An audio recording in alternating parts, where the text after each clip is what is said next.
اس نے چیلنج قبول کیا ہے تو اس کے بعد اہل حدیث علماء بھی بریلوی علماء بھی رابطے کر رہے ہیں کہ یہ آپ تو بہت خوش قسمت ہیں کہ اس نے آپ کو اپنے سامنے بیٹھنے کی اجازت دے دی تو ہمیں بھی لے جاؤ. ہمارا بھی اشکال ہے, اس نے ہمیں بھی چیلنج کیا جس کا ہم نے جواب دیا, یہ اس جواب کا جواب نہیں دے رہا, پی گیا. تو میں ان سے کہہ رہا ہوں کہ آپ اتنے سارے لوگوں کو میں نہیں لے جا سکتا, آپ اپنا سوال مجھے لکھ کے دے دیں. اسلامی نظریاتی کونسل پاکستان نے انہیں توہین رسالت, توہین قرآن اور فساد فی الارض جیسے سنگین الزامات کا مرتکب قرار دیا ہے. انجینئر کی طرف سے گستاخانہ اور مستنازع الفاظ کے استعمال, اکابر علماء کی توہین اور فتنہ انگیز طرز گفتگو پر شدید تحفظات کا اظہار کیا گیا. انجینئر علی مرزا نے جو ملک میں نفرت کا ماحول اور فرقواریت جتنی اس نے بڑھائی ہے, اس سے پہلے شاید ہی کائنات میں کسی نے بڑھائی ہو. امام حنیفہ کے بارے میں ایسے سخت الفاظ اس نے استعمال کیے ہیں, امام ابو یوسف کے بارے میں ایسی بکواسات کی ہیں, حضرت معاویہ کے بارے میں جو بکواسات کی ہیں, کوئی بزرگ ہستی ایسی نہیں ہے صحابہ تابعین محدثین فقہاء میں جو اس کی زبان کے شر سے محفوظ ہو.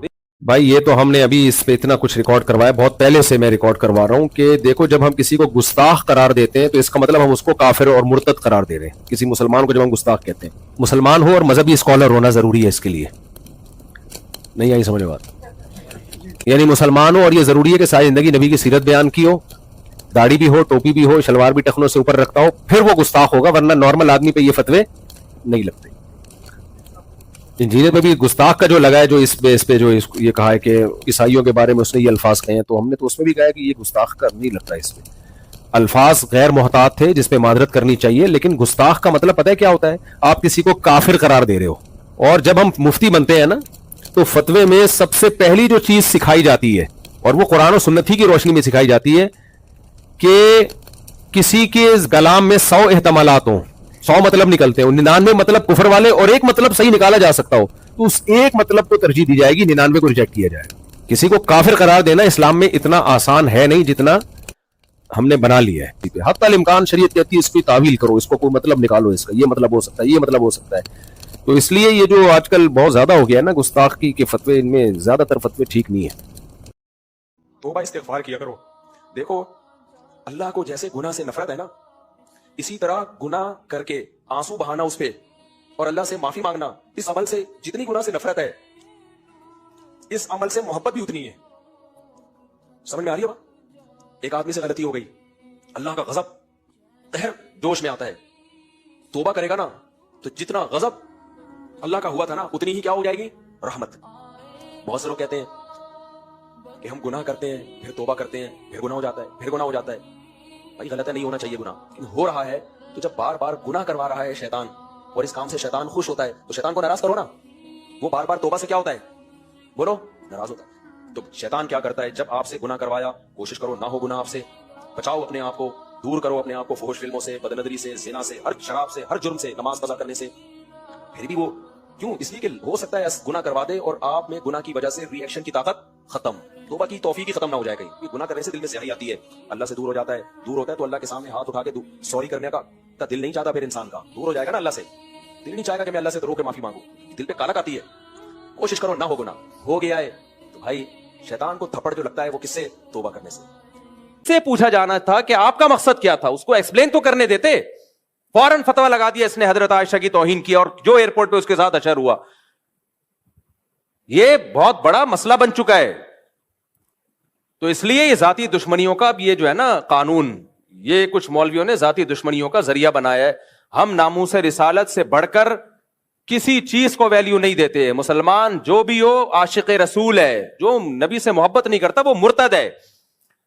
تو اس لیے اس مسئلے میں بابانگ دوہل کہتا ہوں, چاہے انجینئر سے میرے 100 اختلافات ہوں, لیکن یہ جو 295C اس بیس پہ لگایا گیا ہے کہ اس نے عیسائیوں کے بارے میں یہ کہا کہ دجال معاذ اللہ, نقل کفر, نبی کی طرف نسبت کی, عیسائیوں کی طرف, تو یہ توہین کا کیس نہیں بنتا اس پہ.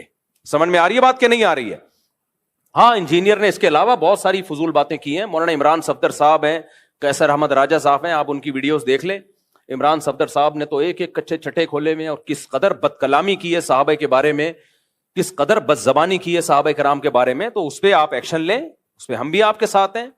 لیکن یہ جو بنا دیا ہے کہ جی عیسائیوں کے بارے میں یہ کہا, اچھا کچھ لوگ یہ کہتے ہیں کہ اس نے عیسائیوں کے بارے میں یہ کہہ دیا کہ عیسائیوں نے معاذ اللہ ہمارے نبی کو دجال کہا ہے, تو عیسائیوں کی زندگیوں کو اس نے غیر محفوظ کر دیا پاکستان میں. یہ کسی حد تک اس بات کی میں لاجک ہو سکتی ہے کہ عیسائیوں کی زندگیوں کو اب کچھ متشدد لوگ اٹھیں گے, عیسائیوں کو نہ مارنا شروع کر دیں, حالانکہ ایسا ہوگا نہیں. عیسائی 4 آدمی تھوڑی ہیں, پوری مسیحی برادری ہے, اور وہ منع بھی کر رہے ہیں بھائی ہم نہیں کہتے نبی کو معاذ اللہ, ہم دجال نہیں کہتے.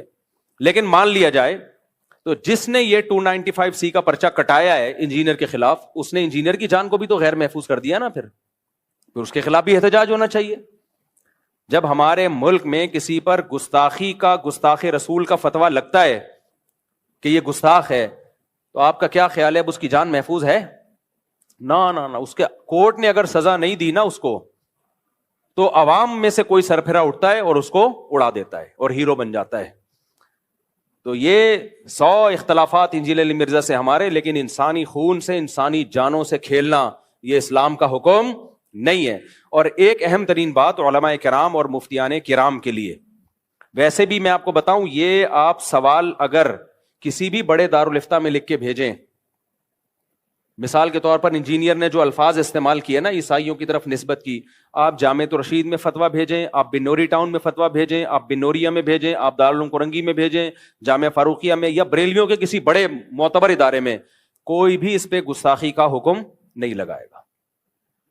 سمجھ میں آ رہی ہے بات؟ کوئی بھی معتبر دینی ادارہ اس بیس پہ نہیں کہے گا کہ اس نے گستاخی کی ہے, کسی اور بیس پہ کہہ دے کوئی اور بات. تو اس لیے اگر آپ نے 295C کا پرچہ کرانا ہے تو یہ پرچہ نہیں بنتا, اس پہ نہیں بنتا پرچہ. سمجھ میں آ رہی ہے بات؟ کہ میں ڈیفینڈ نہیں کر رہا اس کو, میں یہ نہیں کہہ رہا وہ صحابہ کے بارے میں بہت اچھا بولتا ہے, اس نے تو جو بکواسات کی ہیں وہ دنیا کے سامنے ہیں. مولانا عمران صفدر صاحب کا بھی نیا کلپ سامنے آیا ہے, وہ دیکھ لیں آپ. اور ہاں, ایک اہم بات یہ کہ جب آپ کسی کو گستاخ قرار دے رہے ہیں تو اس کا مطلب آپ اس کو مسلمان قرار دے رہے ہیں یا مرتد قرار دے رہے ہیں؟ بولو. گستاخ رسول مومن ہو سکتا ہے, تو آپ اس کو کافر قرار دے رہے ہو کہ نہیں قرار دے رہے؟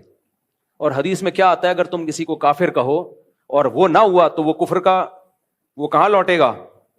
تمہاری طرف لوٹے گا. اور پوری امت کے علماء کا اجماع ہے, اس میں کوئی دیوبندی بریلوی کا فرق نہیں ہے. شیعہ ہو, سنی ہو, دیوبندی ہو, بریلوی ہو, حنفی ہو, شافی ہو, مالکی ہو, حنبلی ہو, پوری امت کا اس مسئلے پر اجماع ہے. اور آج سے نہیں صدیوں سے اجماع ہے کہ ایک آدمی